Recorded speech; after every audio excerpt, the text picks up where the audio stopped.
La parole est à Madame Isabelle Valentin.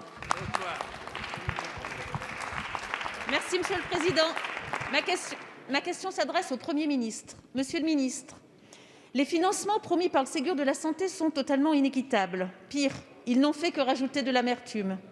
Les professionnels du secteur social et médico-social, les médecins coordinateurs des EHPAD, les salariés des prestataires, restauration et hygiène sont les grands oubliés du Ségur de la santé. Conséquence, perte d'attractivité de ces métiers, démissions, salaires en berne, perte de lits.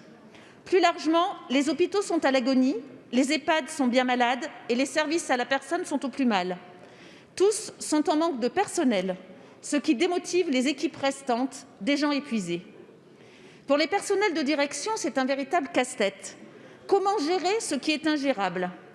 Au problème de RH vient s'ajouter le problème financier. Les enveloppes promises par l'État ne sont pas toutes arrivées. Pourquoi ? Simplement parce que les revalorisations ont toutes été sous-calibrées et ne tiennent pas compte des effectifs réels et que le mode de calcul est opaque. À cela se rajoute le surcoût de la crise sanitaire et les pertes de recettes dans les EHPAD.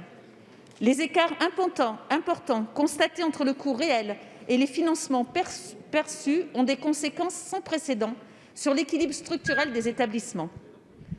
Compte tenu de la crise actuelle, les EHPAD sont confrontés à une flambée des prix sans précédent, alimentaire, énergie, coût des travaux, salaires, et face à une pénurie de main-d'œuvre. Faute d'une revalorisation suffisante des prix de journée, compte tenu aussi des ressources insuffisantes des résidents, pour y faire face et compte tenu des injonctions paradoxales imposées aux EHPAD, objectifs sécurité, qualité, restructuration, bientraitance, objectifs CPOM sans moyens supplémentaires.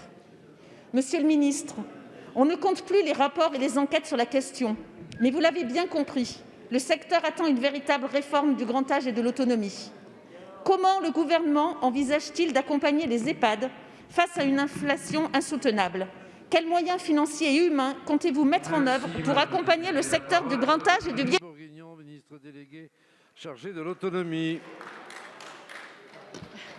Écoutez, Madame la députée Valentin, que je connais bien sur ces sujets, moi j'ai du mal à vous suivre. Tout à l'heure, vous nous accusez de cramer la caisse et maintenant, vous nous accusez de ne pas donner suffisamment de moyens. Il va falloir vous mettre d'accord.